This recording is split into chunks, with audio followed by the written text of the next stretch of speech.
Oh my gosh, it's Thursday. Jig night.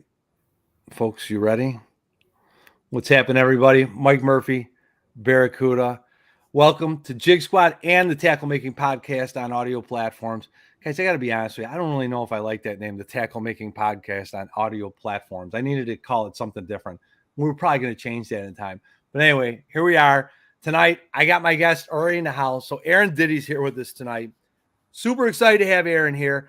You guys, listen, by what I've already said, you know, we got a couple things going on here. So, yeah, people in chat, I'll do a hello. I don't know what's been going on lately. I haven't been doing that all the time. And I'll introduce Aaron in a second. Gator, what's happening? Brian Schmidt in the house. Hella Bass. Audio so much better than Monster Bass. Yeah, thank you, brother. So we're going to have fun tonight. So obviously we're going to talk about jigs. And Aaron brings a whole nother level to this game. Anthony, welcome. George, welcome, guys. And what that is, and I threw it in the title. So, and Aaron's going to have to lead that because I can't do it by myself because I'm not an expert at it. But blade baits, jigging spoons. So it's going to be a cool conversation tonight. A few different things. And Aaron Ditty is one of the best out there. So a few more hellos, and I'm going to turn it over to Aaron, Dave Richardson, Larry Hadley, Tim Maynard, Gators, saw you, brother, Michael Bradley. Welcome to all. I'm sure we'll have more jumping in the chat. But Aaron Ditty, welcome to Jig Squad. I've been excited for this moment for a long time. Tell everyone about you a little bit and how long you've kind of been making jigs. So there's a lot of history of where you fish and what you do. But how long you been making jigs for? Let's start there. Since my dad bought me my first blade bait mold when I was about 8 years old, and now I'm 32. Oh my gosh. It's been a while. And you know, Aaron, you know that those molds are old when they're the color-coded handles. Yes. Which used to be the categories of... I've got blue, I've got orange, I've got molds that aren't do it that have been discontinued forever. I've got old hilts. I've got custom molds that I've had made. That's crazy. Once you get into that is a loophole you don't want to go down because that's when you start getting like $300, $400, $500 into a 5 to 6 cavity mold for jigs. Sure. If you Aaron, so like I said, there's gonna be 3 categories I hope we get to tonight: jigs, bladed, ball head jigs, casting jigs, football jigs, silicone, yada yada yada. But I want to get into like jigging spoons or casting spoons, whatever you want to call them, and then blade baits.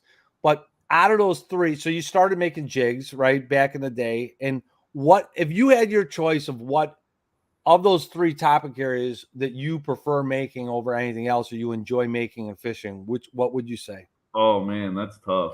I have to put you on this right away because the thing is, Brennan Chapman from Doing Mold says that Aaron Ditty likes to talk. And so I said, well, I got to hit all his sweet spots to see what it is that he wants to talk about first. Because you're the guest. So what would you say would be your favorite? I'd honestly say skirted jigs. Okay. Just because I mean, and it's crazy because you can go down such a loophole with millions and millions of colors and combinations and sure. Mixture of material with hair and silicone and frog hair and like the thick cut tarantula cut silicone and round rubber. I mean, and there's so many different head options. Sure. I would love to say blade baits, but they're so seasonal for me that they just hit a small like niche window in the spring and the fall. But spring and fall, okay, because I mean that's typically what people say about blade baits, right? Spring and fall. Yeah. And then there's some people that I know that are like, no, only late fall. That's all they want is late fall. That's when they really shine. Right. And it's not that they won't work in the spring. It's just I think there's some other things in the spring that people really like to get on. Yeah. You know I mean, I fished them in the dead of the summer in deep water on the Great Lakes system. I'm a huge Lake Erie guy, and you can use them in July and August and still have success. I mean, the last time I was on Lake Erie, it's been rough lately with work and everything, but I was on Erie about 5 weeks ago, and my dad was chucking around. Actually, this is the exact one. Goby blade bait that I make. Hold it. Hey, you know what? If you hold on, if you can get that closer, Little, yep, there you go. And now you posted this on Instagram too, right, Aaron? That color? Yeah, I believe so. This is one of my like violet interference colors that I use. Oh my gosh. Okay, and I'm not gonna force your hand on this, but let's stick to jigs first, like you said. Even though I want to go, to be honest with you, blade base, but let's go Hey, jigs. Okay, listen, I've got a whole myriad of things laid out to talk this is about. why we bring Aaron Ditty on this show, folks. He is the guru of a lot of different things. All right, so okay, so let's talk jigs. We'll start there. Um, what tell me when you're pouring jigs and you make a lot of your own stuff and you customize a lot of your own stuff too, even past just the standard mold stuff. But when you're making, all right, let's go skirted jigs. I mean, talk to me a little bit about two applications. What would you say is your go-to type of jig styled head that you're using when you're making skirted jigs? And maybe if there's a variance, talk about that too. It depends on the cover that I'm wanting to fish, but honestly, if there was one jig out of the entire, especially do it out of the entire lineup, it would have to be the poison tail head. I mean, you can utilize it for so many things. I think I have the poison tail head. I think I have like a little over a dozen molds of the same size, but I have them turned into spinnerbait molds and Just with those yeah, adjustments, you're not having to use them for multiple things. You know, no, it's funny you say that because all I mean, you can use them for different things in a lot of instances, but just you're going to get different types of flashing, and it's nice to have them dedicated to one thing. and that's what I do because when I do take the time to modify the mold, I'll fill in either the weed guard pin holder. I'll fill it in with like JB Weld or Okay. RV silicone, high temp silicone. But Mm-hmm. I hate. There's nothing more I hate than when you pour a jig, especially with a top end hook or something, and you get flashing, and you've got I to trim know. it or just remelt it because it's garbage. There's times it's funny. So my life has changed a little bit now that I'm nearing 50, right? Where I could probably afford to scrap a few hooks here and there. Yeah. But old habits die hard. The old school days of, I still hold that hook and I stick it in the lead, swirl it around, and then whack it on the side of the I the mean, uh the some of the pot. hooks I use for when I want to make sure I'm landing every fish. I mean, I used to fish tournaments. I don't anymore. I'll eventually get back into it. But this owner hook, it's a custom hook. It's Wire. That is about $1.10 a piece. It's not a 30-cent hook. So Are when you you see putting one of it in the those, poison tail? I put it in the poison tail. It's actually that is a 30 degree. I don't have to really. There's very little modification with it, and the new hybrid grass jig, it Yes. also fits in that sucker too. I don't. Nice. I don't think I have it in this one. No, this is the victory hook that they brought out. Mm-hmm. But I do have one somewhere, or at least I thought I did. That I have that Wire in. Maybe I did. It's so interesting that you're showing that because, Aaron, I'll be honest with you. This is the crazy thing. So first of all, what's the number? What's the hook number for the Mustad standard fare that they prescribe for the poison tail mold? It's Mustad. No, I don't God, even know. I couldn't even tell you because I don't even use it anymore. I used it at the beginning, but I have friends that over the years have just that hands down has been the number one requested jig that I make for friends. And I've always said I never sell. I never have, but that's the one I've given away to friends more than anything else. But my new love of this fall that I want to do is play around with some. I don't want that wide gapped hook in the poison tail. I want to play around with it, with those straight shanked hooks. So that kind of excites me. But is that a custom made hook that you had done there? That owner one? it is just Lure was the one that carried it because he had to buy it in bulk. Normally, it is like the 30 degree. It'd be the 30 degree Gary Yamamoto was like made for the Cincos. It had the centering pin on it. He just Yes. ordered bulk like 10,000 at a time Got you. that didn't have the centering pin on there. Got you. Aaron, so- hold on 1 second. I'm going to call my son. I did this once before, and I don't want to go through it again. I have to get my let me get my charger. I got to get my chargers downstairs. I'm not letting this die. I'll be right back. Keep talking about that to the guests. All right. Yeah, so Lure Craft got bought out by Lure Parts Online, and I haven't looked recently in the last couple of months because I still have a ton of stock of this hook. But they are going to carry it. I mean, just to show you the difference, this also is a Gamakatsu custom 345 swim jig hook that's made basically for the poison tail. These are both the same degree hook, they're both a 4/0, but you can see the gap difference on these quite easily. Got you. That Zowire just has such a bigger gap, and I mean when you're flipping into heavy cover, because I do a little bit of everything with this jig. You can cast it and drag it.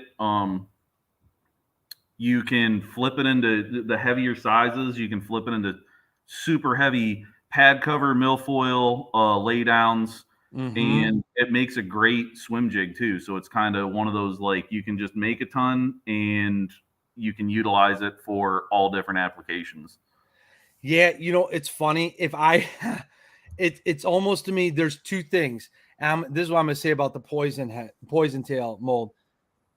I mean, there's so many different molds I like, but I really like that poison tail. And there's two things.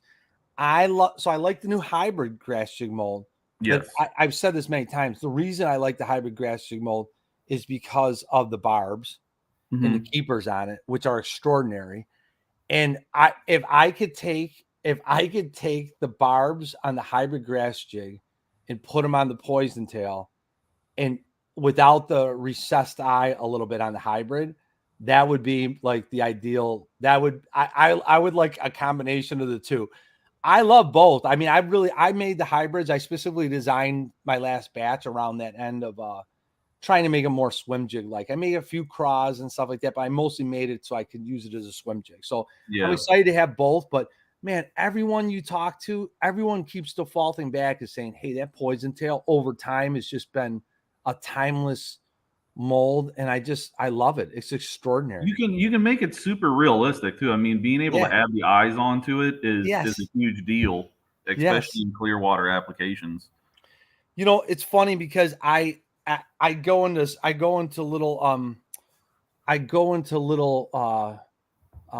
times and periods where I'm like, no, I want things to have eyes on them, and then like right now, I don't want to make anything with eyes on them. So I just got done making herring heads, and I kind of made them to play around with my youngest son a little bit for him to be able to work on, putting the ball bearing on and the blade and to play around. Oh, I know what you're talking about this guy right here. Yeah, dude, you know that you're the one that put me on to some of these things. I make two versions. I use the crappie minnow head, and then I have one of the herring head molds that I have modified, covered the barb up with. I mean, it's another one that you can make so many different things with. I mean, swim bait heads. Yes. So like I saw Aaron, so Ben Noack, he was making his with, I mean, and everyone's got little different versions of what they make, but he made his with the Diner Shiner.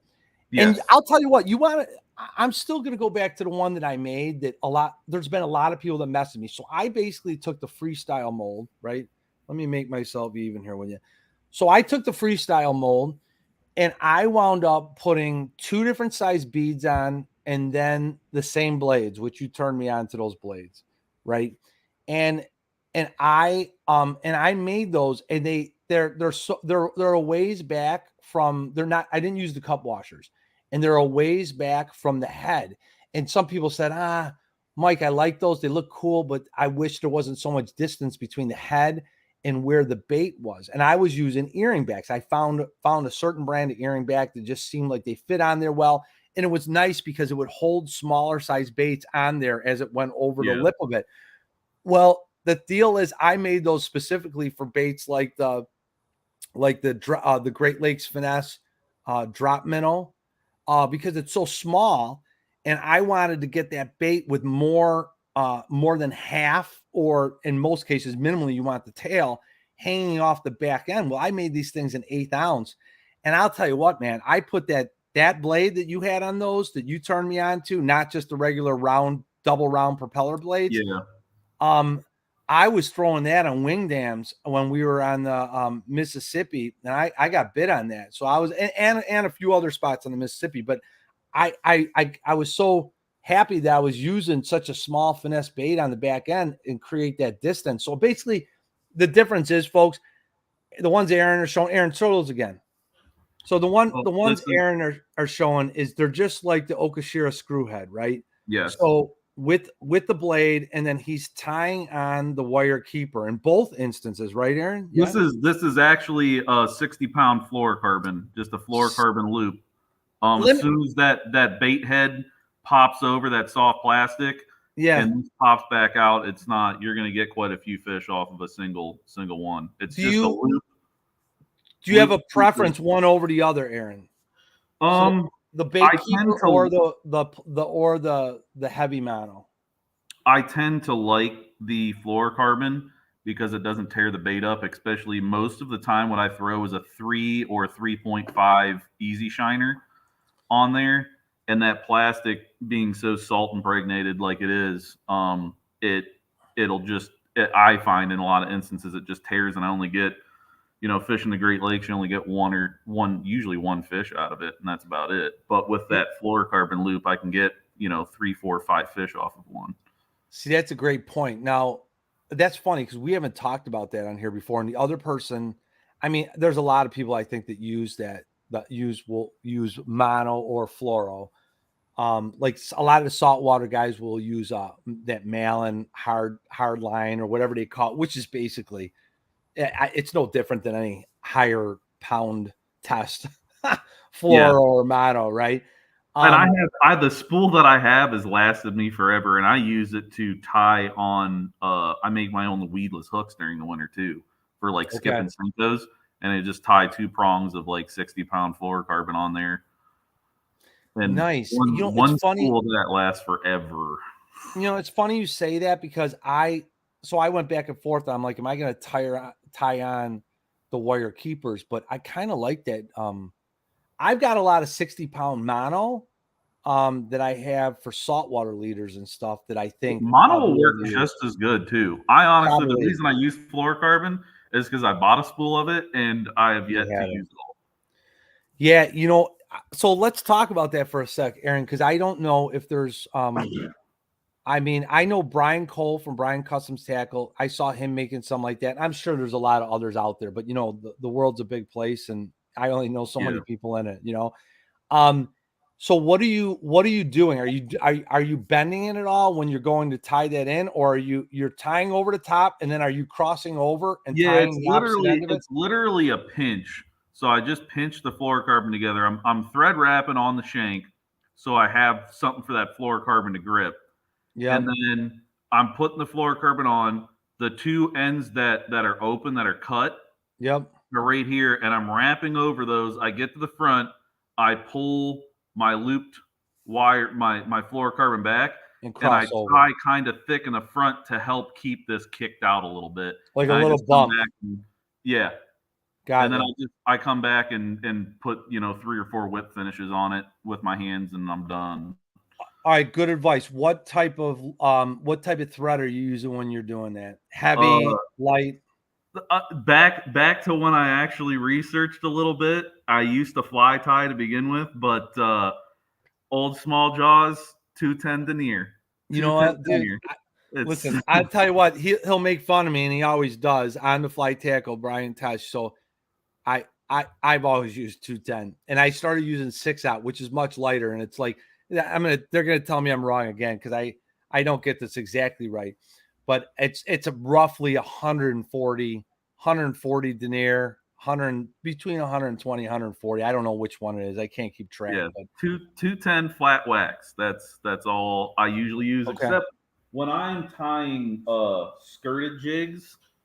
Where the heck did I put that one? I got way too much stuff out. When I tie some of my skirted ones, Sure. I actually have, I mean, nobody's going to be able to get it, but I have friends that work in the medical industry, and they give me a human sewing suture that Oh, okay. after autopsies are done, that's what they sew the bodies back up with and stuff, the cavities. And that is like unbreakable. Drop dead baits. I don't know what you're calling their jigs, but drop dead baits, something Yeah. like that. Yeah. So, okay. So listen, so I'm just going to ask this, and I'm also going to do a little tip for people that are watching this show for some 2023 stuff. And I'm not going to say a lot about 2023. So I'll basically tell it, and we'll see if people find out in time. So Aaron, I talked to you a little bit earlier, and I said we're gonna do something in 2023 of different types of segments and types of shows that we do on Jig Squad, right? And one of them, and I'm not going to tell that to everyone or formally release it like through like advertising and whatever. If you watch the show, you'll hear about it. But so I'm going to do some debating that happens amongst jig makers. So as an example, thread tying or wire tying. So would you define yourself as a thread tire or a wire tire when it comes to jig design? Probably wire tie, actually, just because it's Okay. quicker. Okay.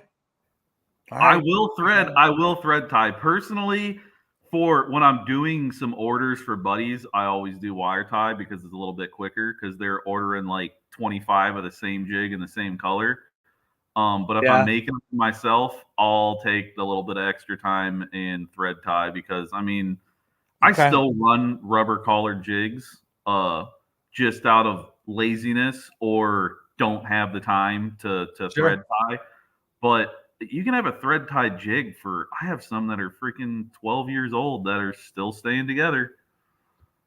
That's the bad thing about those rubber collars is they just don't hold up. And my buddy, I've gotten him into jig making and bait making big time, Sure. and he does the collars, but then he comes behind them with wire just in Okay. case it doesn't hold up, and it won't. That way, it's not sliding down too, especially on spinner baits and chatter baits. He starts with rubber, did you say, or a thread? He starts with like just the rubber collar jig, and then That's what I do. the collar, and then he'll come in right behind it or either right in front of it and put some.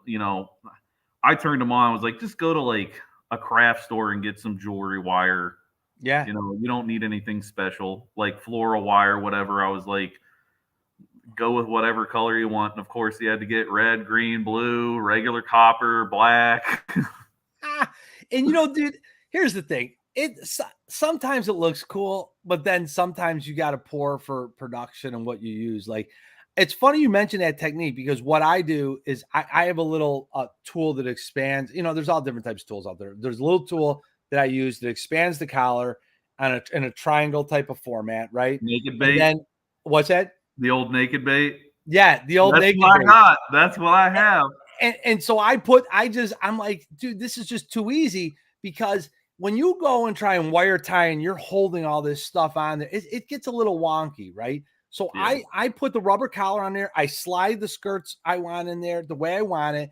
I pull the damn thing off. I slide it on the jig, and then I wrap the wire. I start with one wrap around. I cut off the rubber guard, and then I finish the wire wrap, and it's easy peasy all the time. And I like doing it that way. I would say this: I am thread tying when I'm doing other things. So if I'm adding diverse materials or differentiate materials, a hybrid type of jig, or straight up other tying, Yeah, then it's if I'm always adding in some like flashaboo, I mean, obviously you gotta thread tie a yes. jig, but if I'm adding in a little bit of accent of flashaboo or something like that, that's when I would come in and wire tie or thread tie. All right, so I can't I won't give away all the juice, but listen, here's the thing, folks. So I'm basically deciding that there's got to be gladiatorial style discussions with people debating what is a better technique in certain things, and that's coming to Jig Squad in 2023. And I'm going to leave it at that. So I just want to take note, and for anyone in chat, you should take note as well, that Omerta Tackle is in the house, and they're talking about what's faster and what isn't. And he's going to be a prime. Evan Luda, the owner of Omerta Tackle, is going to be a prime candidate to get on this new series that comes out from Jig Squad in 2023. So Evan Luda, it's been noted, buddy. You're going to be going on. I'm not going to say the name yet. I'll hold off on that. But things to come. All right. So listen, there's one more jig thing I want to make sure that we talk about before, and I know you want to talk about it too, before we talk about some of the other areas as well. And then when we get these areas all covered, then it's going to be potluck. All right. So swim jigs. So you have a very, very specific swim jig that you've kind of been holding to yourself for a while. And I'm not that this is the great launch. It's really not. But people have been hounding you about this. I mean, are you ready to talk about this and what you do? Yeah. I'll talk about the keeper. All right. So listen, here's my cheap little intro, and I have no skin in this game, but all I'm going to say is if you're not following here, I'm going to do it right now. If you're not following Aaron Ditty right here on Instagram, this is Aaron Ditty. All right. You have to follow him on Instagram because there's a lot of pictures that people post on Instagram, right? But where the joy of Aaron Ditty is especially when we get to the winter, is when he starts posting on his story all the juicy things that he's making. You're going to see so many cool and modified things. He comes up with stuff and modifies things. I don't think if you told Aaron Ditty the sky is blue, he's going to tell you it's cerulean. He has to modify and make everything look like it's grease lightning. So he does a lot of cool stuff. But for your swim baits or holding plastics on, you have some modifications you do. So why don't you introduce this a little bit and talk about this? So this is one of my favorite swim jigs, swim jig head, or rather swim bait heads, is the Do It swim bait head. I mean, that's what it's called. That keel shape. I fish it up at Lake Erie a ton. You can slow roll it on bottom. It just skates over rocks real good and doesn't get hung up. Always throw the Gamma 111 in there. That O'Shaughnessy bend is my freaking favorite hook. It just keeps the fish pinned. Just so you know, when on this show, Aaron, when people mention the 111, people get excited. I go as far as to heat the bend up and bend it to a 30 or a 60 degree, and I put it in other jigs. I've been doing it for years. And I got to hold on. Let me come back to you even before you go over the rest of this. All right. So you got Aaron Ditty. You have to tell us why the 111 is this dreamy hook that people talk about, but frankly, don't use enough. But there are people that do modify and do different things with it. There's people that use it in hair jigs. Oh, yeah. Before you go over the rest of the swim bait, talk about why the 111 is something you're in love with. That is in a hair jig right there. Gamma 111. I put it in so many things. For me, it's that perfect mix between it's a medium light jig hook. And it's not super heavy, but it's not so light. You can still fish it. I'll fish it up to like 15-pound test with like a medium heavy setup. I've gotten away with 17, but there's no point in throwing that heavy. But you don't bend it out. Okay. The hook point on it is a little bit more elongated than normal, so I feel like I get better penetration. And that sprout bend. That bend is one of the reasons that people. I mean, guys are going to see. They're gonna see the keeper. This before. Is it.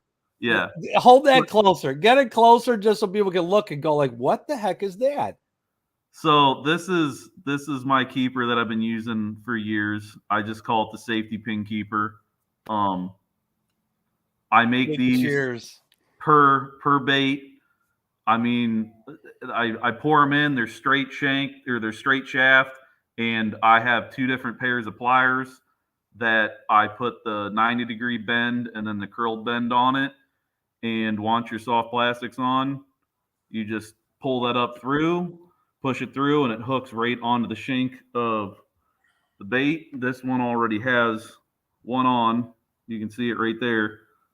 And I will rip this swim bait completely in two right where that wire holds that. It's not coming down. I mean, for a Kitech fat swing impact, I can go to Lake Erie and catch, anywhere from 8 to 15 smallmouths before that thing's sliding down. Hey, listen, I just want to say, so it's a cult following with the 111, but here's this has got to be your boy here. So Brian Ritter, I love when people ask questions and answer it themselves. Please ask him who showed him that keeper. Me. He did show me years ago. Brian Ritter, we appreciate you, brother. It's, here's the thing. It's funny because I guess, what was the bait that you had in there? The fat swing? Yeah, fat swing impact. I got you. So, but basically you have you ever messed around, Aaron? I guess my question is, have you messed around ever with any shorter drops on that pin before it ran along the shank of the hook if you were using smaller sizes and smaller baits? Right? Because the swing impact is perfect for that because it's that fat bodied. Yeah. But if you're ever using something more finesse, have you ever even modified it further to do some other little basically so the height of the pin isn't going to impede the size of the bait, basically? I don't know if that makes sense. No, I try to keep it as close to the hook shank as possible. Okay. I mean, you can bend these pretty far out of the way too. And you're sliding the bait on the hook and then this is undone. You're gonna rig your swim bait up on or your soft plastic, and as soon as your soft plastic's situated how you want, you're just gonna push this right up through the soft plastic, and that pin goes ahead and hooks on. And look at even Bellinger's in chat talking about you being a G. Russell's an awesome freaking dude. He builds some crazy rods too. Hey, that's the word on the streets. And hey, Russ, I'm gonna have to hit you up, bud, because word on the streets is people are telling me I should be getting you to spill some juice on Jigsquad too, brother. So we'll have to talk. Him and I have had some pretty good talks that are confidential. We don't, especially when it comes to blade baits. So here's what I'll say. Here's another throw out. I don't even care. I might spill all the juice before we even get to the end of the year because there's gonna be a lot of good things coming. So Russ would be another good guy to bring on for the discussions and debates that we're gonna have on. You know what? I'm gonna hold back a little bit. So basically, what I'll say is, I just feel the good old fashioned debate is an important thing in this world, right? And there's nothing better than people with differing philosophies, right? To come on and be able to talk about things and have little debate sessions. So jazz it up a little bit, have some fun with it. So that is coming to Jig Squad, folks. So listen, and I'll tell you this, I don't do this all the time. Yeah, Russell's already calling for the line change. So we're going blades next. So guys, listen, I'm going to throw this out there just because I've decided that I have to do this for myself a little bit. So before we switch over, so we'll go to the next topic in a second. We're moving off of jigs and we're going to either we'll go blades next because Russ is clamoring for it. I like when people sit there and support the channel, and you could do that in easy ways, right? I don't have paid memberships. I don't have all these other things. Partly because I can't do any of those things yet. But the reality is, if you subscribe, you'll be notified. All the shows for the rest of the year are already booked and scheduled. You'll be able to see them and get notified, so you're not wondering when the shows are going to be. We've got some fantastic people coming up for the rest of the year. Everything from Jamie Bruce to Mike Iovino to Big Jim McLaughlin from up in Canada. So we have so many great people and experiences to tell stories about jig making So if you subscribe to the channel, that's your payment back to me, right? That's all I need. There's no other way I'm supporting Jig Squad than doing this myself and by myself. That's it. And so that's how you can support Jig Squad, by just subscribing to the channel and sharing when stuff's coming on. So that's my little PR announcement. I appreciate all you a ton. But anyway, Aaron, let's talk about blades. And I'm gonna say, here's all I know about blades, guys. I know enough to know what the molds are.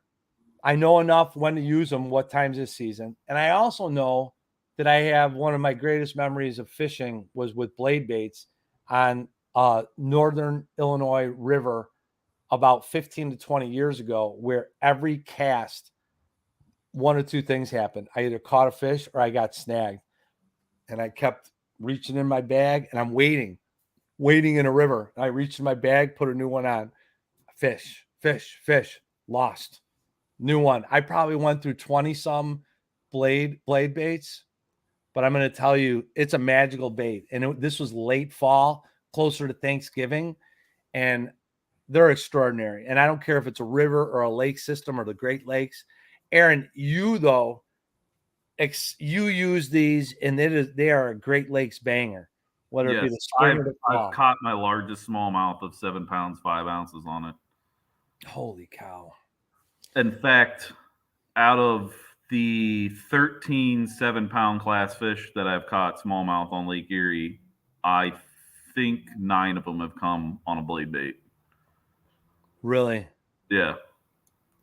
Late season, early season? Late season for most of them, a couple early season. Usually I don't use it early season just because we end up getting so much rain and wind in March and April on Erie that I just don't use a blade bait like I do other search baits. Okay.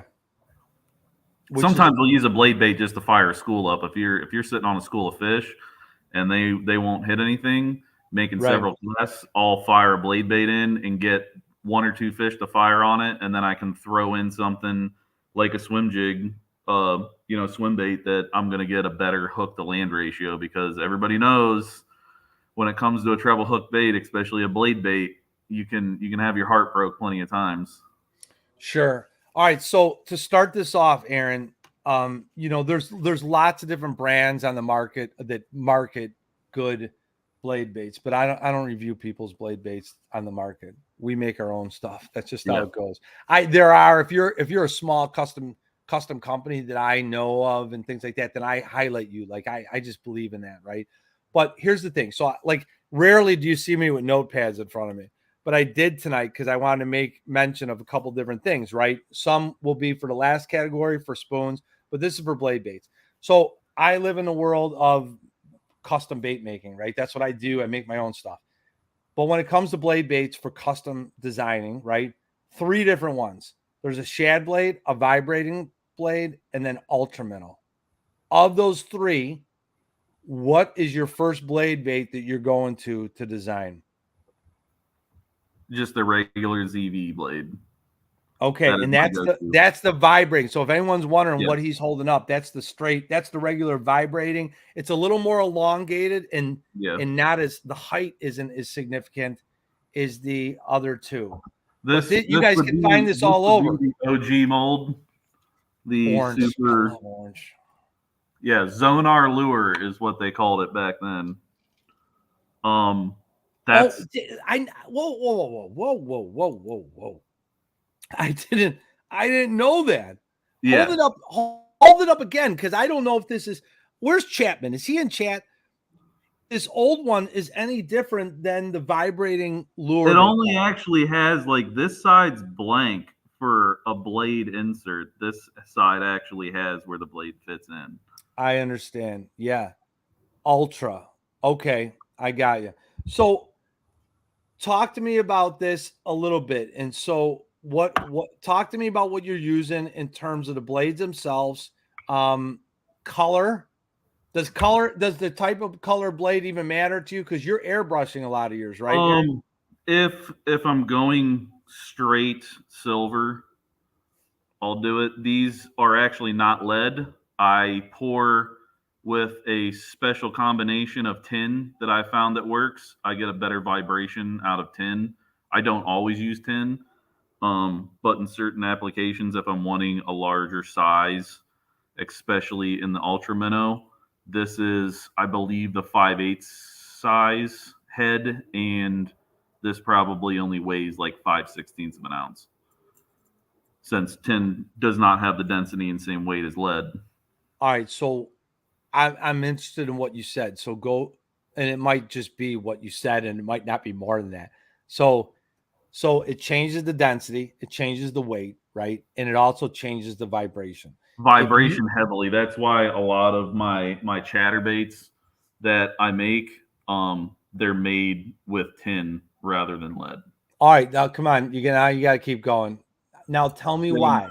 You have to explain this same with more. spinnerbaits. This is one that's unmade, but same with my spinnerbaits. I'll use tin. It just emits the vibration completely different.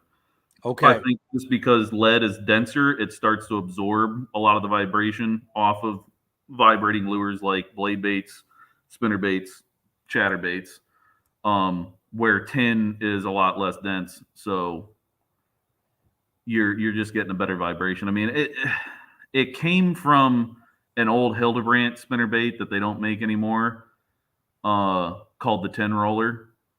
They Okay. might still make it, but it's very hard to find. But that's where I started to look into using tin. But you can't use 100% tin. You have to mix a little bit of lead in it, because tin's just somewhat brittle, and very hard to release from the mold.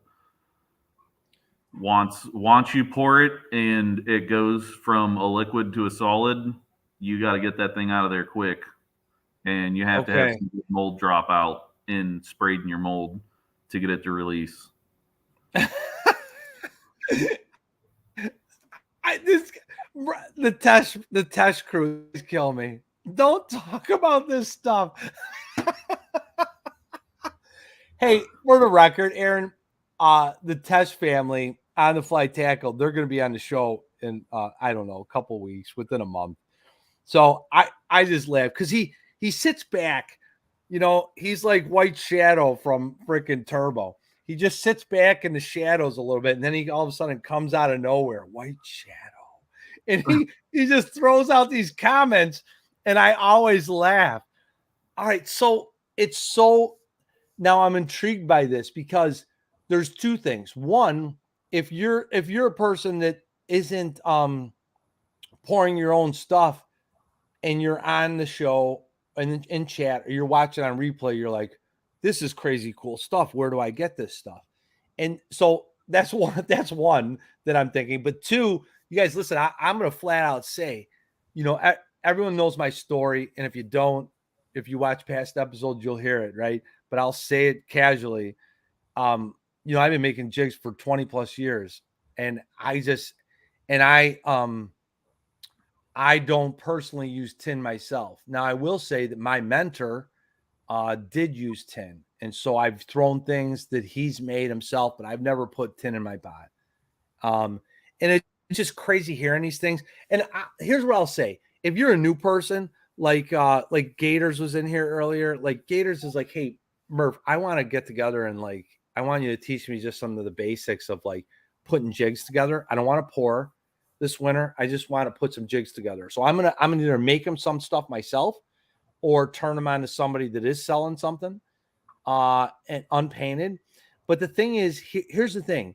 The world of this jig making is endless. And I will tell you that the secret to all of this is if you're not on Instagram, get on Instagram and follow people that make all these jigs. And if you ask them, I'm sure a lot of them will either they already sell it themselves or they would be willing to sell you some for probably reasonable prices of what you can make, right? George Wall says, check out Tin Man. Most of the items are tin. So George, where's Tin Man at? Is he on what platform is he on? Is it just a website or what would that be? Very cool stuff. And Aaron, funny enough, dude, you mentioned chatterbaits, dude. I haven't used chatterbaits for a while, and I fell in love with them again when when I was on the Mississippi a couple weeks back with the Do It Molds people. Yeah, so Gators is here. So Gators is a new guy. Gators, listen, if I can't find somebody to sell you some at a reasonable price for the things that you need to make your jigs, I'm going to make them for you myself, and I'm just going to give them to you because I don't sell. And we'll get together. You buy a couple. I'll come up by you. You buy a couple of beers and some pizzas, and I'll bring all the goods. How about that? That's fair. So, very interesting. So, how often, Aaron, are you putting tin in the stuff you make? It's not for everything, right? No, it's not. It's basically just spinner baits, chatter baits, and not all blade baits all the time, but just some of them. And I like because if you're pouring silver, like these got poured over a year ago, and the tin is still plenty flashy. It doesn't corrode or start to darken out like lead does.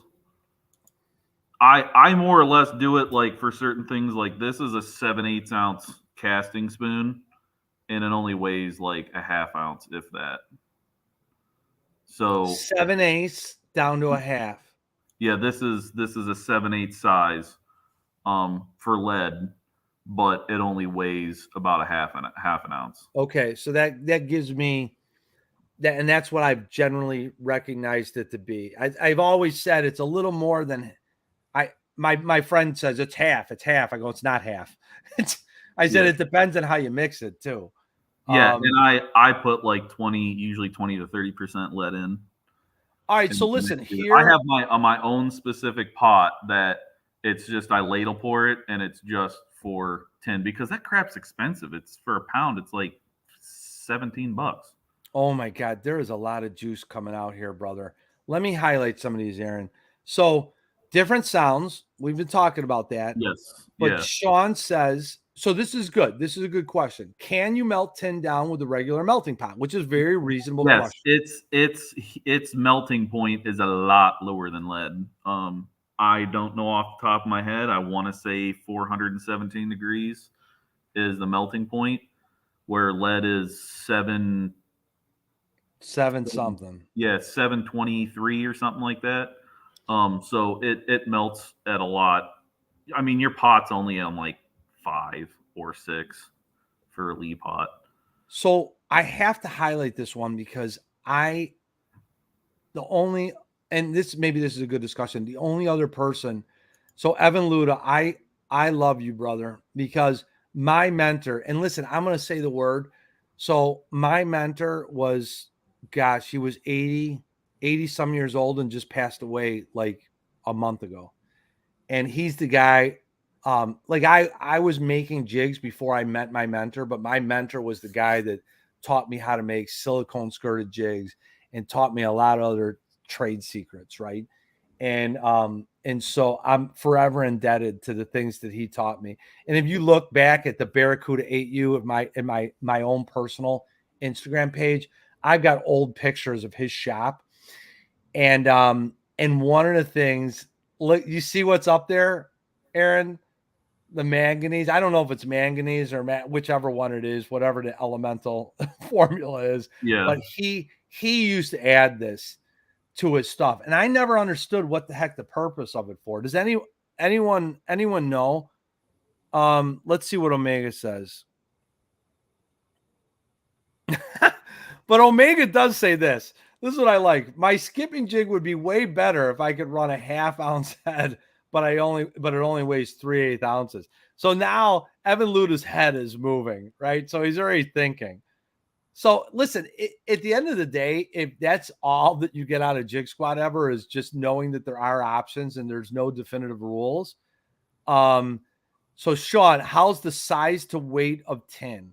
So obviously there's a proportionality to how much is added, right? So like let's talk about this so I understand too. So if you have your pot of lead, how do you know how much tin you're adding? Or is there even a defined ratio of how much you're adding to the pot? Normally for a 10, the one I ladle pour in is a 10-pound pot. Okay. And you're generally filled. Yeah, I'll fill it. So I'll put usually 7 to 8 pounds of tin, and 2 to 3 pounds of lead is what I'd normally go with. Really? Okay. So I keep it around that 20 to 30% ratio. Understand. See, now With lead. that's it. And look at Daniel. That's my sweet spot that I found. Okay, and it's funny because I laugh because Daniel T's coming in here like it's weird science. You remember that movie? Yeah. 621.5 for lead. I said what did I say 723 or 623? 7. We thought it was 7 Yeah. plus, but who knows? It all depends on the purity of your lead too. I mean, soft lead or hard lead. I mean, guys like to use tire weights. I don't, because you got to flux the lead and screw with it too much. I would rather just I buy mine off Roto Metals when it's on sale, and my mailman freaking hates me because I'll buy 100 pounds at a time, and it comes in a package, and he's like, "I'm gonna kill you one of these days." It's funny you say that because I've never bought any lead like that on that volume of amounts, but for my son, my oldest son, we got him a dumbbell set, like several 100-pound dumbbell set for Christmas. I don't know if it was last year or the year before. That thing came in the mail, and the boxes that thing came in, I mean, it was like whoever brought that up to the porch, they were probably like, these MFers. I'm an AliExpress guy when I'm buying a lot of fishing tackle components. Okay. Just like these props, that's where they came from. I mean, Benjamin Nowak, he asked me, where the heck do you get some of your stuff? And I gave him the exact websites. Ben and I have actually had some great discussions before. It's interesting you say that too, Aaron, because you turned me on to oh my gosh. You know what? Should I say about the blades? You go ahead. It's not going to be a secret much longer. I mean, enough people figure and find it out, and it gets posted. So Evan Luda says, "Don't tell me." All right. Here's the thing. Out of respect for other people that came before me, here's the deal. If you message me on Instagram, and you need some guidance on where to possibly find some interesting blades to add onto your jigs, I'd be more than happy to do it, but I'm not going to drop it in a public forum. How about that? Yeah. That's the deal. Is that fair, Aaron? That's fair. That's good, because there's a lot of, what's crazy is there's all these people, guys, I don't need much in this world, right? There's like 4,000 people, and half of them might be, Forex traders on Instagram. I'm not really sure, but there's all these people that follow me on Instagram, and I'm like, man, can a guy just get to 1,000 followers on YouTube? Like I get all these, all these people watch the shows. I'm like, guys, that if you want to support, just hit the subscribe button. If you're watching and you're thinking these guys are a bunch of hacks, no, we're not a bunch of hacks. We know what we're talking about, and we're the best there is that the industry hasn't hired yet. That's the real deal. And I was told, Aaron, I'm going to tell you this. You'll laugh at this. Brennan Chapman said this to me, and if Brennan's in chat, he'll whether he remembers this or not, I'm not sure. But when we were on the Mississippi, he had said to me one evening, he goes, you got to show a little bit more attitude on your shows and the things you do. I go, well, get ready, because 2023, folks, there's some fun stuff coming. So we are gonna have a good time in 2023. We're gonna have debate, and there's a lot of people that have been challenging me to do that and saying, Murph, you gotta put it out there. I'm gonna do that. And Aaron, here, I don't know how you think about this, but here's another thing. I'm dropping all the tips tonight, right? There's also going to be a saltwater introduction to the Jig Squad experience starting in 2023. That's all I'll say on that for right now. So basically, what Jig Squad to be right now is not the only thing you're going to see Jig Squad as in 2023. So anyway, just dropping the juice. All right. So Chris is asking, where can a fella buy Aaron's jigs? Instagram. Get a hold of me on Instagram. That's where Russell and I met. That's where a lot of guys have met me, just through Instagram. And it all started, I think, Russell and I met just by, I had made some blade baits, airbrushed them, posted them, shared it, and 10 minutes later, Russell's like, I need some. Here's some money. Chris, for what it's worth, Chris McCluskey, and if you guys are not following Chris on Instagram, his name's Gators Adventures on Instagram. And I appreciate Chris a lot for a couple different reasons. One, because you guys know I'm a homer. He's a Chicagoland area guy. And Chris, when you heard me say earlier that Chris wanted to get into making some jigs, didn't want to pour, but wanted to make, and I said I would make jigs for him or offer to find somebody that would help him out, get him some jigs to get started and at least learn how to powder paint and put skirts together. That Chris McCluskey is my buddy Gators Adventures. So I believe in helping people out. There's other people that show up on the shows, right? Yeah, I don't know what to say, guys. Be good to people in this world. Yeah. That's While, just how. while we're on the subject of helping people out, Yeah. if any of you guys go to screw around with tin, make sure when you go to powder paint and heat them, since the melting point is a lot lower, you need to be careful when you go to bake and cure your jigs. If it says 400 degrees for 5 or 10 minutes, go for the 25 to 30 minutes at 350 or 325, whatever your powder paint calls for. Because if you go too hot, you will go, after you spend all that time, you'll open your baking oven and you'll see a bunch of melted tin and a big mess.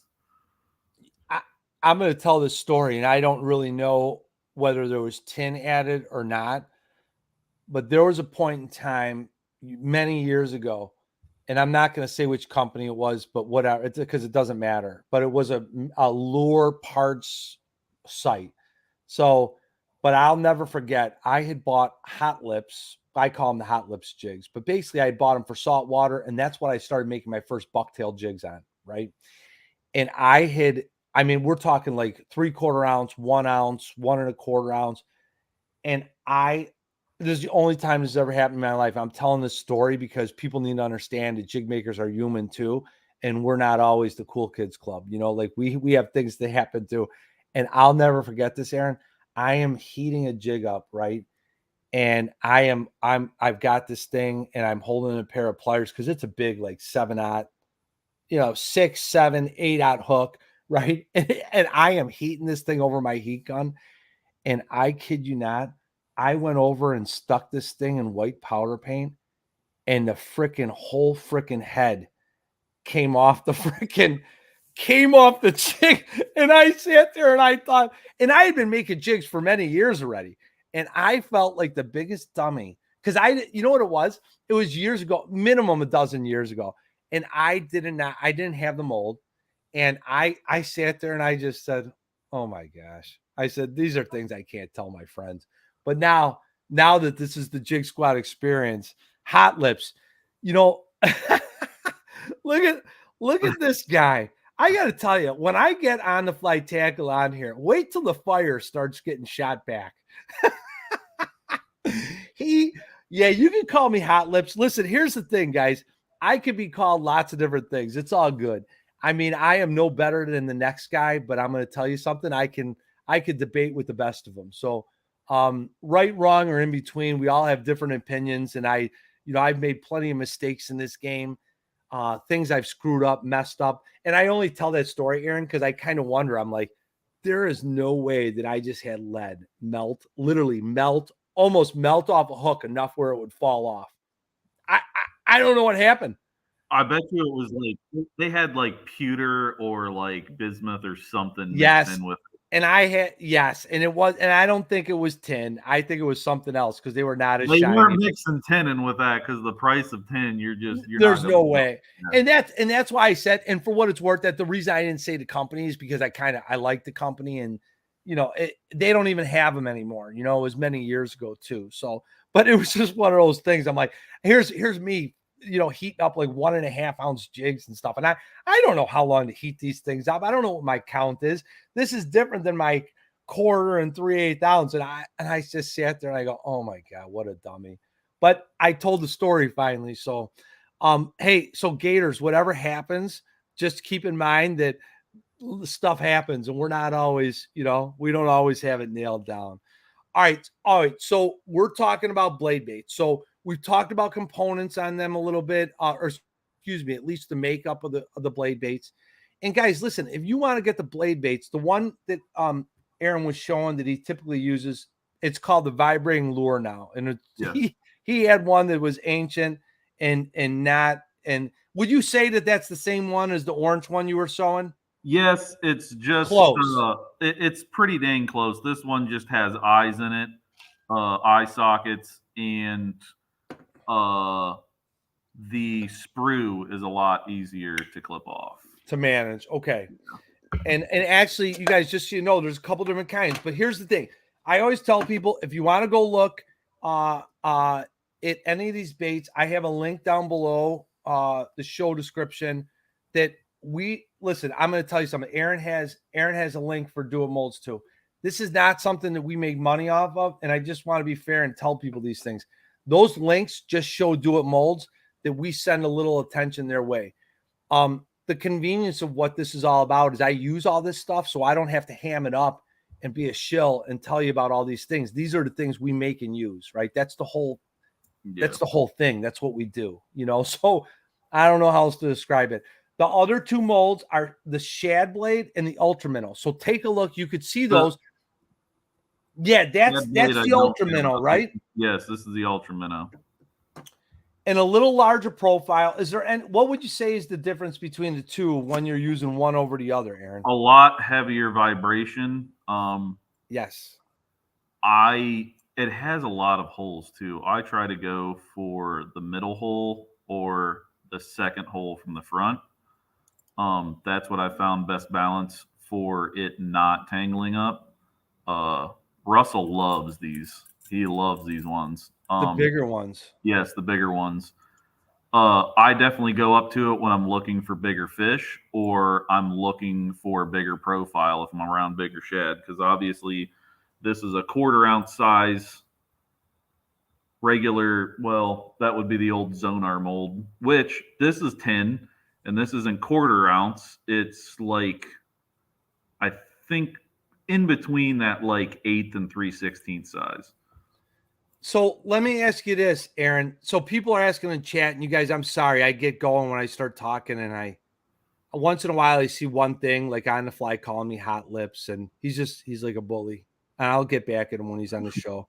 So George says, and this is a good question because this is kind of like new, and I'll be honest, I'm a new airbrusher too. So when airbrushing blades, do you use nickel or brass? And then I'll further add that, does it matter? The blades are a lot more expensive for nickel. So if you're completely painting the bait, why not just buy brass?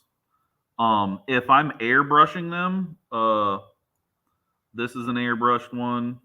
Does brass or nickel change anything with the vibration of the bait? You get a little bit crisper of a vibration from nickel than brass, I think. Okay. That's good. That's good to know. But if you're gonna airbrush anything nickel or even brass, I like to take it to a wire wheel or rough it up just a little bit, rough the blade up, because the paint just gets a better canvas to stick to. But there is literally nothing wrong with pouring a straight nickel blade and just fishing it like that. I mean, you're still going to catch a ton of fish. I have around 1,500 blade baits that should be back here within the week from a coating company. I had some done in gold plated. Because that is a color. I use a ton of gold on Lake Erie. So Anthony, hopefully that answers your question a little bit. So Aaron sprays a lot of the baits, but you can't. I mean, powder coating. There's nothing wrong with powder coating them. Powder coating works just fine. There's an old blade bait, Aaron, that used to be out, and they called it. Good gosh, they sold a lot in the Chicagoland area. They were called Wolf River. I forgot the guy's name. He was well known. Captain Bay's blade. That might have been it. He was well known. He fished a ton on the Mississippi too. And I forgot the guy's name. I'm probably hitting 20 guys that fished that were big blade bait. Yeah, like the big wolf dude or something like that. It was Wolf River, actually. And I can't remember the name in the Chicagoland area, but a lot of the shops around here used to sell them, and they would use that ultra minnow sized head. But it was not in that minnow shape. So I don't really know what that old mold was. But Captain Jay's, I think, still makes something very similar to it. It's a big lake, like the guys on Lake Erie love them for walleye in the spring, but I still stick to my normal ZV blade for that kind of fishing. so here's a great comment by Russ too. So the adjustments that you can make on the blade baits is that, I'm going to tell you, Aaron, in time we're going to have to do like a whole special segment or a whole separate show of of blade baits. Maybe that could be a one of the debate, and I'm not saying the name of the show. And you know what? I'm not gonna do it. I gotta save some things for the end of the year. So that could be one of the things that get people on talking about designing blade baits and the different functions and features, and then adjustments of where the attachments are going to go. Oh, look at that. BC's in the house. So Anthony, no problem, buddy. I mean, I miss some things when we talk about questions, but obviously some good talk. All right, so listen, and we could come back to any of these types of points, but there are, Aaron, I got to ask this because blade baits is, I mean, a lot of people fish blade baits, but one of the things that does not get talked about a ton, and I just want to be the guy that peels back the seal on this a little bit. And you could go and say as much or as little as you want, and I'm going to do it, and I'm going to say why I'm doing it. So jigging spoons are an extraordinary fish catching bait, right? And yeah. Oh yeah. And funny enough, and you guys listen, I want you to know why I'm bringing this up. So my background with this is fishing jigging type spoons in saltwater.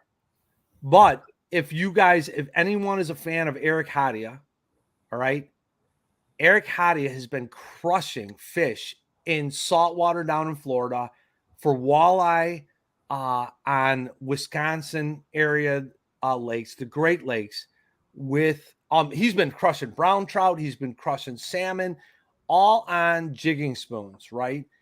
And the crazy thing is these jigging spoons are closer to us than we know. And in the largemouth scene, these guys are throwing these big old spoons that are literally 10, 12-inch spoons and catching mondo largemouth everywhere from the spring to other times of the year. But there's also on the fly tackle, Bink spoons are my go-to. It's funny you say that on the fly because I have a box of about 40 to 50 blanks of Bink's spoons from talking to that company with doing some things with my kids from school. But anyway, that's for another story, right? But there are some molds out there that you can use, and there's a whole myriad of molds that you can use. Some of them are designed for larger size, fluttered type spoons, but then there's a lot that are used on the Great Lakes or other areas. And as Brian Schmidt just says right here, right? Vertical jigs for smallies is super fun. And I can't believe, paint them for me. You owe me. You tell that to Aaron Ditty. I don't have all these molds yet. And I'm going to tell you something. Listen, Aaron's going to start talking about things and you're all going to be like going to look for these molds. But I'm going to tell you something. I don't have all these molds yet. And yet I'm the guy, I've been talking about this for a while, that I want to start making them because Aaron's the guy that inspired me to start talking about this stuff. Eric Hadia is another guy. But Aaron, talk to me about jigging or casting styled spoons for Great Lakes fish, whether it be smallmouth, walleye. That'll get people at least interested and started. I mean, I fish jigging spoons late in the fall. It's coming up here real quick. A lot of guys don't know that Lake Erie has some world-class lake trout fishing in the fall in certain waters. But probably the most well-known of pouring spoons would be this casting spoon from Do It. And that's what is that? A 3/4 or? This is the half-ounce size, but it's only 5/16 because this is 10-2. Look at this sneaky SOB. This has teeth marks on it. That is some chipped powder coat that caught some smallmouth back in the spring. Aaron, hold that up because I want people to see. Okay, so two things, guys. Listen, you see the profile. I call it a coffin profile. Turn it sideways too, Aaron. So it's a thicker style spoon. And when it comes to pouring lead, we all know that you can bend lead a little bit before it breaks. And some of these you can actually, if you want to get more of a flutter to the spoon, you can actually bend them slightly and put a bend into them to get a better action out of them. It's a great comment. So if anyone's out there and you are even if you're not a regular salmon fisherman and you are just a king chaser, the fall king chaser, and you are a spoon caster, that's the entire function behind the whole spoon industry. Whether it be a classically styled little Cleo, and I'm a salmon. My background with spoons is with salmon, frankly. Yeah, steelhead fishing, a little crocodile. Little Cleo is one of my go-tos. You know what, and I won't say exactly where because I think people would kill me if I said where, but I haven't caught a king in a lot of years, and I caught one last Saturday night on a KO wobbler. I've got some of those. I throw those for steelhead too in the fall.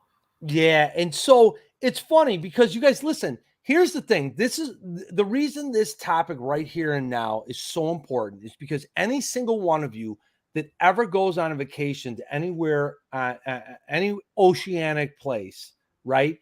And you should buy yourself a cheap 2-piece rod and a cheap 2-piece too. Brendan, what's up, buddy?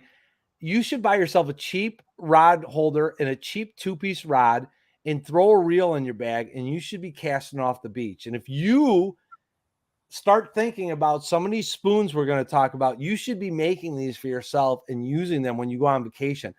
Not to mention river systems or on the Great Lakes or larger lake systems. And they do work for largemouth as well as smallmouth, right? So they crush walleye. Especially when it comes to flutter spoons, like the metal type. And I'll throw it out there. Lure Parts Online has some great blanks that you can buy and put together yourself, and they've got different color applications. They do, and you guys listen. That's not even casting. That's not even a lead type spoon. You can buy spoon blanks and put them together yourself. And frankly, just get online and start asking questions. And if you don't know what type of size split ring to buy or what size treble hook to buy, ask. And because when you go and look, like, here's the thing, guys, 9 times out of 10 where I tell people to go look, I tell people to go look on Do It Molds. Why? Because I work with Do It Molds, and my thing is, it's like I said, it's a way for them to just see that I'm sending some traffic for them to view their product. I don't care if you buy your stuff from Lure Parts Online, from Matt Barlow and the crew over at Barlow's, whether you have another area that is your favorite place, go do what you're going to do. But when you go and look at things, if you need options and stuff like that, like Aaron just gave you an option, like you could buy blanks. There's blanks available for purchase on Do It Molds, Lure Parts Online, Barlow's Tackle, wherever you want to go. But if you're interested and you're a jig maker and you have a pot and you want to make some of your own spoons, Aaron, I'm going to mention 3 that I know you use already. So those are some custom spoons already. These are a big flutter spoon. Look at those things. Those are gold perch, yellow perch. This is a crappie. I mean, all right, let me make you big on that. I want to see that crappie again, Aaron. Nice. This would be more largemouth fishing, but I'll tell you what, this is one I have beat the crap in back. You can see the teeth marks on it. This is caught, I don't know how many walleye and smallmouth up at Lake Erie. Look at you got a little glitter effect on there too. Yeah, that's epoxy I put over. because I airbrushed it a little bit to look like a perch. Mm-hmm. Here's another one that's caught a lot of fish. See, now you're talking my style because you're talking close to the crocodile styles on that. I mean, you can see how chewed up that thing is. That is a super styled jig right there. I have a hard time deciding, Aaron, when it comes, I'll be honest with you, when it comes to making my own for saltwater, I have a hard time deciding what I think is the best size, because to be honest with you, the only ones I've made of those hard metal impression spoons has been for saltwater, frankly. So you'd be surprised like how well a spoon like this does up at Lake Erie, especially in smallmouth. I mean, when you're getting into that 4, 5, 6, 7 pound range of smallies, they're not eating small bait fish a lot of the times. If you can find them around that 5 to 6 inch, 7 inch perch, they'll be choking these spoons. So let me ask you a question, Aaron. When do you go from the point of more of those casted spoons like that of the hard metals to the lead ones? So here's the deal, guys. I made a little list for myself. I told you I had some notes tonight, right? And so these are the spoons right here. So, but I'm going to read off. You could see I put a little dot next to 3 of them. These are the 3 spoons that I really like. That this is not for salt. Well, it is for, I could use these for saltwater, for redfish, for snook off the beaches, all kinds of things. But the 3 that I really like are the casting spoon, the shad spoon, and then the minnow spoon. So on the right, and that one on the left is the shad spoon, right, Aaron? Yep, that's the shad spoon. And the one on the right, in which Aaron showed before, that's the casting spoon. And then the minnow spoon, which is weird because it's not weird. I think that like On the Fly Tackle mentioned that earlier, the minnow spoon, that's the shad spoon, right? Yeah, this is the shad spoon. The minnow spoon. But the minnow spoon, if I'm not mistaken, what size is that? Because I think it only comes in, don't they only have it in is it upwards of 1 ounce? They're a little bigger. This is, I want to say this is 7/8, but I think I'm wrong. This might be like the 5/8 or half ounce. I just started pouring these ones like a year and a half ago. I started with the casting spoon. That's always a good go-to. And then the shad spoon came up after that.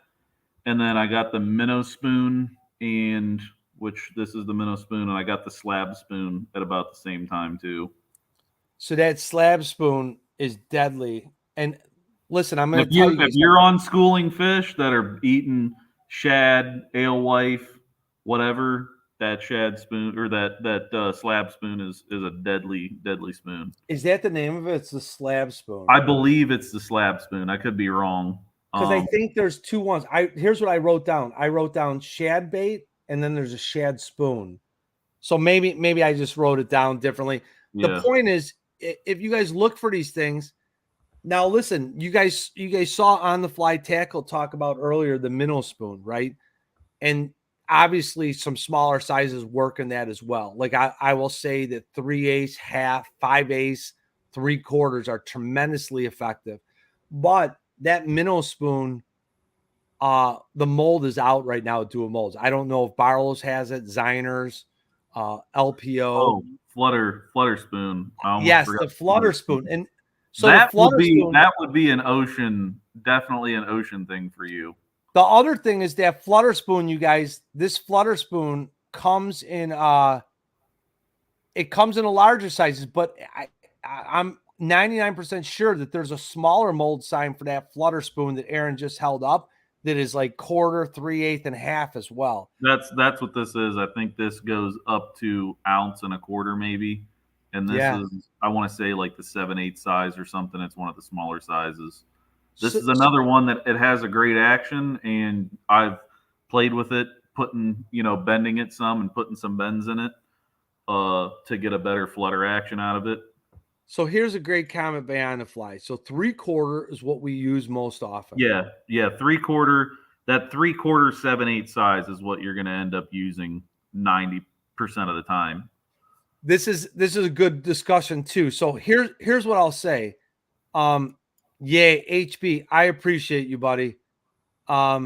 Yes, you guys, Hellabass. If you guys aren't following Hellabass on YouTube, please go check him out. He's a great dude. He's supportive of a lot of people in the YouTube scene. He's genuine. He's honest. He's very knowledgeable. Please check out his YouTube page. He's a great dude. So HB has some great lives, and he always tells people he just wants you to suck less. That's what he says. All right. So here's what I'll say. So On the Fly says, right, 3/4 is what we use most often. So here's how I would describe. So if you're not a spoon user, this is what I'll say. Some of these spoons that we're talking about are a little more smaller profile. So what that does is it changes the lift a spoon has in the water. But what you have to remember, and I would describe this as similar, probably what most people would understand if you're not a spoon fisherman, is the same concept with throwing chatterbaits, right? So depending on the weighted chatterbait that you throw, you are going to be able to retrieve at different speeds because you're going to get different lift in the water. And the same holds true with spoons. So when you get a flutter action, it's not going straight through the water. You're going to get a swaying back and forth effect depending on the spoon. And as Aaron was talking about how it's bent. And as you saw me talk about earlier, when Aaron was showing the one where I said a little more of a waviness to some of those casted hard metal spoons, there's different actions in the water. So they're all like a fluttering type action. If you go and take some on vacation, you're going to be retrieving them faster. You're burning them through the water. But if you're fishing them in freshwater applications, you're fishing these differently and you're going for that fluttered type action. Aaron, tell me, and I'm going to be honest, most of my spoon experience is saltwater or for salmon. Tell me based off of what I just said about the fluttering in the action and retrieve type of in the water, is it like that similarly for walleye and bass, or is it different? Yes, most of the time you're not casting and retrieving. You're more or less casting to where the fish are, where they're relating to either the cover or the forage that they're feeding on, because that's where metal flutter spoons will work great in the summer, but they really work good in the cold weather months because as that water is quickly cooling down, a lot of your bait fish, everything's starting to compress and huddle up, but you start to have, shad die-offs in the fall, and you're almost trying to mimic what a dying shad looks like in the water column. So I'm usually casting out to the fish and snapping it, giving it a couple quick snaps, anywhere from like a 12-inch snap, where that bait's moving up 12 inches, or if those fish are higher and they're more schooled, so there's a little bit more competition where you can kind of work it a little bit more erratically, I'll be hopping that thing 5-6 feet in the water column. Huge strokes in that rod to get that Snap jigging. Because those fish aren't going to be hitting on the pole. You might go to jack that spoon and hit it, and you're setting into the fish that has already hit it on the downfall. 99.9% of your hits are going to be when that bait is fluttering down. Sometimes you'll feel it, or sometimes that bait will hit bottom. And I find it a lot with smallmouth. They'll go to pin that bait on bottom with their nose before they eat it. And when you go to hit it to snap that jigging spoon again, you just set right into their face. So guys, very important thing that Aaron's talking about there. And it definitely gets into a lot of what happens in the vertical jigging world, even with walleye, right? So when walleye are on bottom, they will also do the same thing. My opinion, yes. they will walleye and saugeye both. We have something, it's the hybrid fish saugeye. Yes, they're mostly a bottom dwelling fish. They don't suspend as much as walleye do, and they do the same thing, especially with blade baits. You'll get them And instead of getting them in the mouth a lot of times, you'll get them underneath the jaw because they go over to that bait, especially if you're fishing a softer, siltier bottom. And I don't know if they're either looking for it or they're trying to pin it down on bottom so it doesn't get away. But when you go to lift that bait again, you're getting them right in the bottom of the jaw. yeah, it's so interesting because so I have friends that do this on the river systems for walleye. And I mean, even moving into like talking about ripping wraps and stuff like that. And so I just don't normally, to be honest with you, it's not that I haven't fished jigs like that. It's just that I've jigged for walleye before, but I haven't used jigging spoons and stuff to that extent. And it's not that I haven't, but it's just, I have not done it that much. So the concept is so interesting to me. When you talk about the different species and how you can use some of these. I mean, I think it's awesome. So Anthony asks Aaron, he says, can you talk at all about how thicker spoons are different to say a 3/4 ounce or 7/8 ounce? I believe, Anthony, tell me if I'm wrong. Are you talking about a cotton cordell spoon? Yeah, I'm guessing he's talking That's about what a I cotton think. cord spoon. It's just going to be all ready to fall. I mean, some of these casting spoons, they're thicker, they're thinner. It's just all going to be your rate of fall in action. A lot of these casting spoons, they all have the same shape and they all have just about the same action. The only time I've changed my action a bunch is I want a larger profile, but I want a lighter bait where I don't want a 7/8 ounce. So that's why I started pouring with 10 so I can get more hang time, is what I call it, where that bait's not going down so fast. It has a little bit more slower of a fall to where those fish get a better chance at getting it before it gets to the bottom. Yeah, that's a great point too. It's so interesting, the diversity of how we can kind of manage these spoons. But I mean, you guys listen, here's what I would say. So you may not, there's a couple things. One, I bet you could find people on eBay or anywhere else where you could find somebody that already makes some of these different styled bodied spoons. So if you're not a jig maker, you can buy some of these things already. Or if you're not a lead pourer, you could buy some of these on your own, powder paint them on your own, play Yeah. around. You feel like you get the tinker. If you already have a pot, you could buy molds from any of the places that are out there, but just start looking. Try and change up the experience of what you have and what type of baits you're making. And I do feel that like there's this love affair between jig makers and jigging spoons, that they exist and there's a little bit of feng shui to the experience of these two being together. And why I think it's the bait making thing. And I just do. And maybe it's the lead, I don't know. But I just think it's fun discussion. So let's see. Michael Bradley says, do you ever fish those with a single hook? That's another good question, Michael Bradley. Oh man, when I was a kid, yes. We used to take it was made by Baby Knock. It was called a Swedish pimple. It's usually an ice fishing bait. Ice fishing bait, My right? dad would always take like the 5N size or the 6N size, take the treble hook off, put a single bait holder hook, and when we walleye fished, we would tip it with like a half a piece of a night crawler or a minnow. That's the only time I would probably fish a single hook because you're going to lose a ton of hookup ratio with a single hook unless you're fishing in that heavy a cover. I mean, that was one of the reasons why I went with, and I hate even saying this because every time I've told people about them, they end up being sold out and you can't find them anymore. But these Kamagatsu double 21s that you put on a blade bait, if I'm fishing this in heavier rock, they don't hang up as much. Or in the springtime, I fish these in around freshly growing grass, and having those double 21s, they just come through the grass a lot better where you're not getting them hung up constantly and having to really rip them hard to get that grass cleaned off.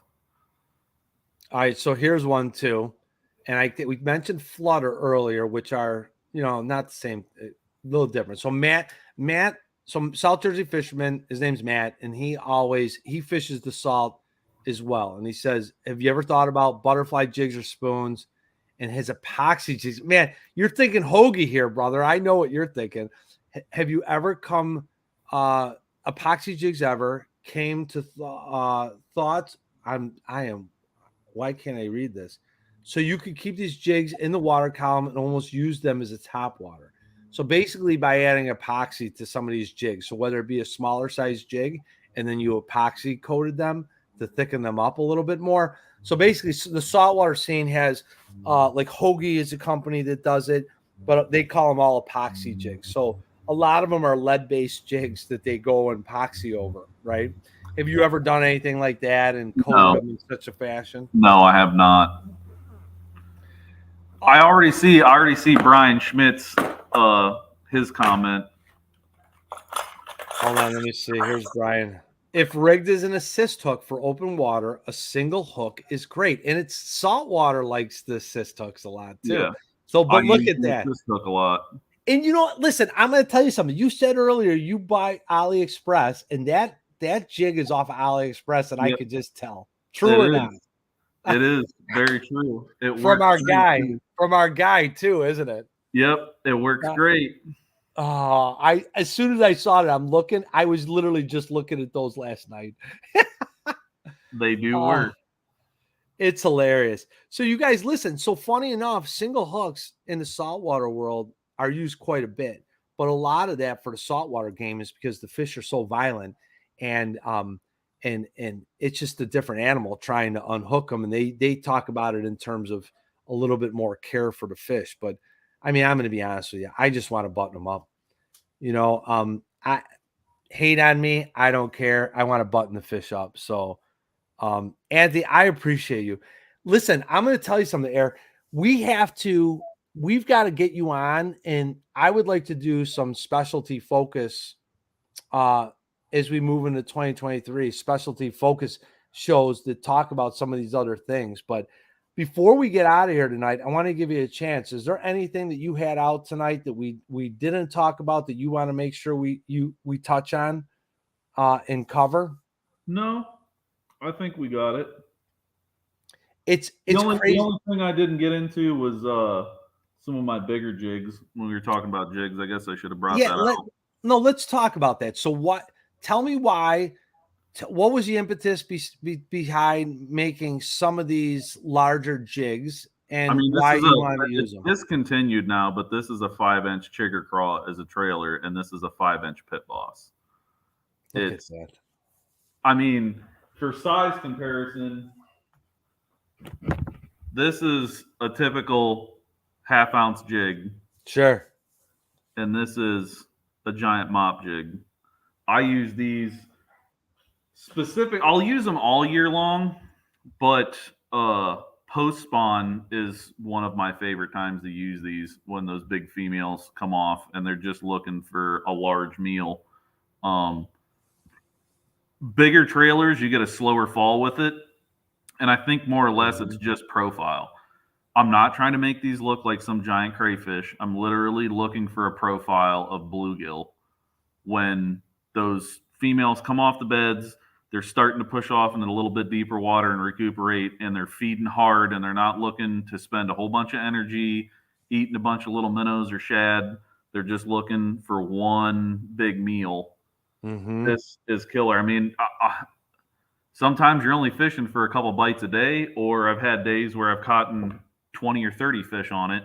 But sure, every time you get bit, it's like 2 3/4 pound, largemouth and better.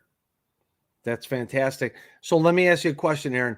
When you're making those larger style jigs, what the material you had on there was silicone, or are you using rubber? These are, I have a little bit of silicone mixed in with this one, but it's mostly round rubber. Okay. Did you thread tie those? Yes, they're all thread tied. You got to hand tie these.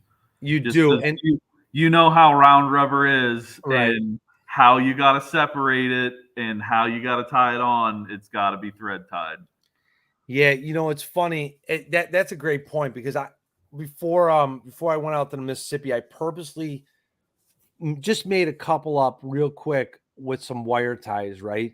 And the thing is with the wire ties is that I just feel like I get too much of an umbrella effect, almost more than I want.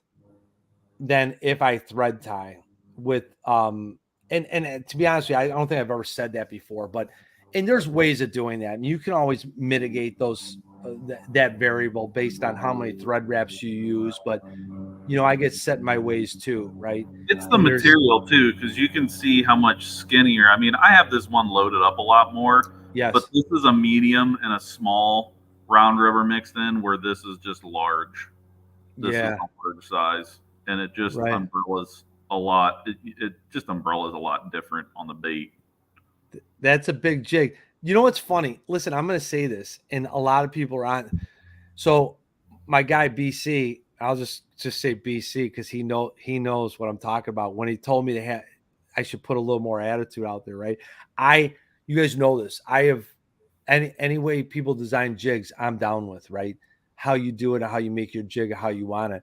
But you guys know how I do things, right? I make a couple of mop jigs. I call them the mop jigs, right? Not what everyone else calls a mop jig, but you guys know how much material I'm down for, right? Um, and everyone designs jigs differently.